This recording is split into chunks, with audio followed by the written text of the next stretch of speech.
एका जागी स्तब्ध होऊन विचार करू लागला। रोहन वैतागून बोलला, अरे सोचने का पैसा नहीं मिलने वाला है, ढूंढ उस बच्चे को।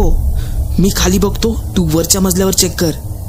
राज घाबरतच बोलला, नाही नाही, तू वरच्या मजल्यावर बघ, मी खाली चेक करतो। असं बोलून दोघेही त्या मुलाला शोधू लागले। राज त्या मुलाला शोधताना त्याला अचानक एक सावळी त्याच्या मागे उभी असलेल्याचा भास झाला। मागे वळून पाहिले तर तिथे कोणीच नव्हते। तो जसजसं आजूबाजूला शोधू लागला तसतसं अंधार आणखीन गडद होऊ लागला। सगळीकडे गारवा पसरला। राजला त्या पसरलेल्या गारव्यामध्ये खूप थंडी वाजू लागली। वाड्याच्या एका कोपऱ्यात त्याला एक खुर्ची दिसली, पण अंधार असल्यामुळे त्याला आकृतीशिवाय आणखीन काहीच दिसत नव्हते। खात्री करायला म्हणून राज हळूहळू घाबरतच त्या खुर्चीजवळ जाऊ लागला। एक एक पाऊल